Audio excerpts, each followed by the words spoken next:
breakfast here at the Village Inn, and as I came in, a guy said, "You must be a truck driver." Oh my God, it's starting to snow. He goes, "You must be a truck driver." He goes, "I saw you back in parking here," and he thought, no way, he's not gonna make it. Boom, first try. I didn't have to adjust nothing, man.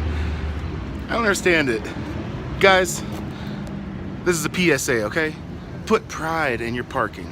Pride in parking, PIP. I didn't even have to adjust. I didn't even have to move the car an inch. I just popped in there. It's a little touch off, just a little, but it's so close. I mean, look at that. I think the line is crooked. I think I parked better than the lines. Look at that. I also noticed I have California tags on my rental car. That's a sign. That is a sign, guys. Oh my God, it's snowing. It is snowing right now. Oh, hell yes. Time to fly in the snow. Hey, you guys. I got my bread truck back. I'm back at home. You know, I spent the last 5 or 6 days driving around in a 2016 Dodge Grand Caravan, and I really didn't like it all that much. It wasn't so great. I mean, it had a little bit more pickup than this thing, but you can't stand up in it, and that's a huge inconvenience.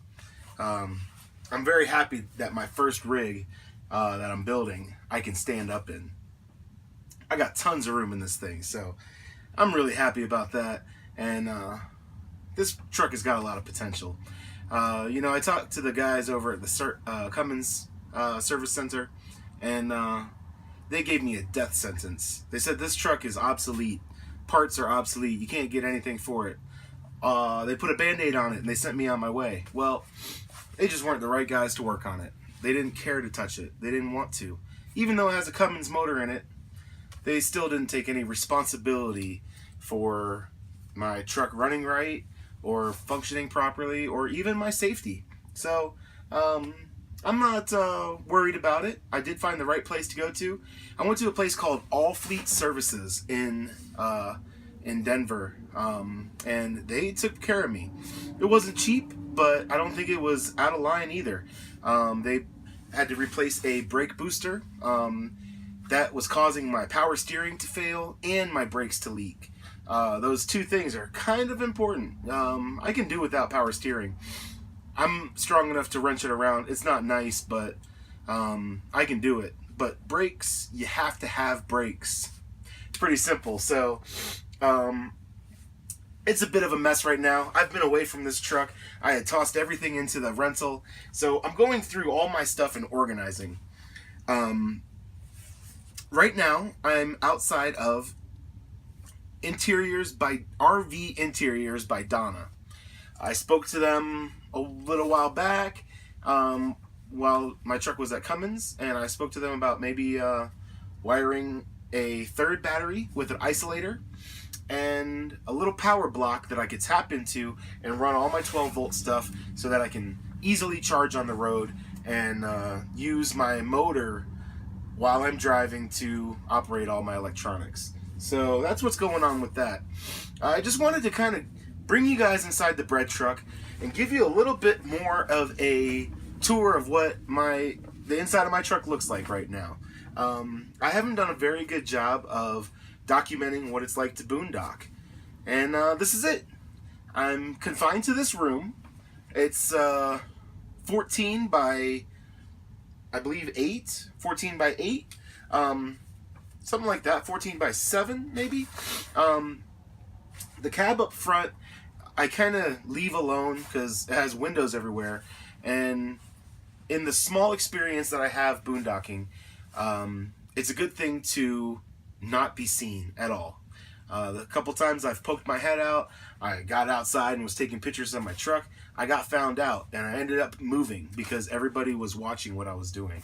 So I don't like to go outside of my truck very much. There's really no need to. Once you get parked and you're ready to camp, I like to stay put and not seen. I haven't had anybody knock on my door. Nobody knocks on my windows, nothing. I haven't had any interruptions whatsoever. So, one, I think I've picked some pretty darn good spots to stealth camp.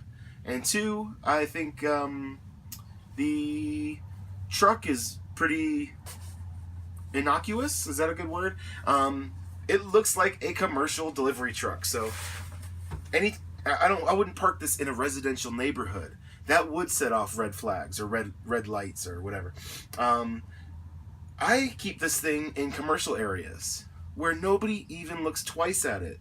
It looks like it should be here. So that's kind of what I do. All right, getting comfortable. Okie dokie.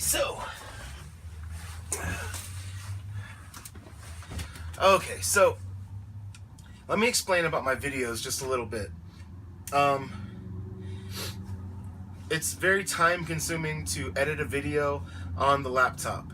It takes a long time, but the quality is high. I can do nice transitions. I can do picture in a picture. I can overlay pictures. I can do all the, I can use good music that I find online that is copyright free. I can do all those things on the laptop. But the trouble is trying to get it from the laptop to the internet. I have an episode that's on there that's ready to go, but I haven't been able to upload it because even at a Starbucks or someplace that has free Wi-Fi, I'll get a warning that says this is not a secured network and it won't allow me to upload that video. So that's a problem with that. So I've been doing all my stuff on my iPhone 6s. Now that's several generations old now. There's the iPhone 7, there's the iPhone 8, and now there's the iPhone 10. That's like, it's 4 generations behind. And I don't think it's powerful enough to do what I'm trying to make it do. I can create a very complicated video that's really nice with my iPhone, with lots of cuts and things like that, but it just gets all jarbled up when I go to render it, and YouTube had trouble with it, and I had to delete videos. So I'm gonna find a different solution. I'm thinking a MacBook Pro. A MacBook Pro might be the way to go. Another option is to get an iPhone 10. I think an iPhone 10 could do the editing that I'm asking it to do pretty darn well. So I got to figure that stuff out. So I apologize. I had uploaded the video about my dog Farley, and I had to delete all of it because it didn't work. It looked good when I reviewed it before I finalized it, but then when I uploaded it, it had issues, and I believe it had corrupted files, which caused issues. So I don't know. I'm gonna have to figure something else out. So what's my plan from here?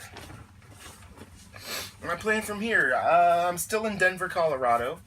I'm gonna check with RV Interiors by Donna tomorrow morning and see what they have to say about installing some stuff in this thing for me. But pretty soon after that, I'm gonna bounce. Heading down south. I would love to stop by Taos, New Mexico, and see the Earthship community that they have there in Taos. I think I've been watching their videos for years. I'm totally into it. So I would love to stop by Taos and check that out.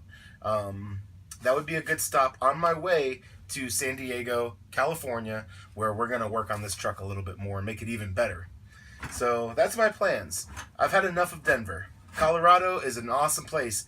I could get lost in these back roads of Colorado for a long time. There's a lot of cool stuff to do. But my truck isn't set up to handle snow, and it is starting to get cold, and a lot of roads are starting to get closed, and I think it might be best for me to just move down south a little bit, head into New Mexico and Arizona. I got some friends out there I can see. I got a good friend in Arizona. He wants to teach me how to survive out there in the woods on my own, and I may hit him up and spend a little time with him, man. He's a cool dude. Hi, John. And he was the one that he challenged me. He said that I'm not giving it all I got. He said that he feels I'm holding back. And he's absolutely right. I am holding back. I could do a lot more. I could really cut loose.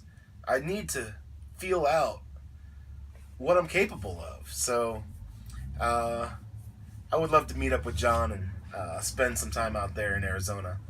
RTR is coming up. I gotta make it to the Rubber Tramp Rendezvous. It's in Quartzsite, Arizona. Quartzsite, Arizona. Yep. Cheap RV Living is the guy that organizes the event, and I want to make it there for that event. Meet up with a bunch of the guys I've been watching on YouTube for years. Get some work going on my truck. I should, I have access to knowledge, space, lots of things. That's another thing about Colorado. Colorado is very tight. They don't want people camping in their vehicles on the sides of the roads all over the place. It would be overrun with hippies. Not that there's anything wrong with hippies, but it would be. Most places in Colorado, it's not okay to camp, to stealth camp and do that sort of thing. They will run you out of there. I've been lucky because I picked some good spots and nobody knew I was even there. But Colorado doesn't have dispersed camping all that much. It doesn't have BLM land all that much. There's little tiny pockets. Very, very little. So I want to head out west further. Arizona, New Mexico. Those places have tons of it. So I want to get out there, get off the grid, and really start outfitting this truck. And all my mechanical issues are being taken care of now too. So I'm not having to deal with mechanics anymore. Hopefully, everything should be going along just fine. At this point, nearly everything has been addressed. So I have a motor mount issue. I would really love to have someone fabricate some nice motor mounts and transmission mounts for this truck that I will not have problems with. The ones that are in there, they just got installed back in Orlando, but they're already failing. So that's not good. But I should be able to make it to California and take care of it out there. Somebody out in California, if you're watching this, hit me up because I need some fabricated motor mounts made just for this truck that are gonna last me a long time. I want that engine sitting in there pretty. And I may put a Allison transmission up to it to get rid of this 4-speed manual. An Allison overdrive automatic would work wonderfully. So that may be in the cards as well. Oh, look at that! Wow, one of my things just totally exploded. How cool is that? So, anyways, this is my van life. I'm in the bread truck again. I feel like I'm back home. I'm glad to be rid of that rental car and back in the truck that I want to be investing into. So even though it was a little bit of a hiccup, I got to see all of Colorado the last couple days and do some really cool stuff. So anyways, I'm the Bread Trucker. My name is Paul Barger. Thanks for watching my videos. Please smash the like button, hit subscribe, turn on notifications for subscribe because that way you'll get notified every time I upload a new video. It's the little bell next to subscribe. Hit that, and please, if you like my videos, share them on Facebook, share them on Twitter. Please, I've been getting tons of support from my friends and my family, and I love it. Thank you so much for everything so far, guys. You guys have been amazing. Thank you for watching my videos and liking and commenting and all that. I'm gonna continue straightening up my truck. So I got a lot of things that are out of place right now and I want to fix it all. So yep, I'm gonna go for tonight. Thank you for watching. Bye guys.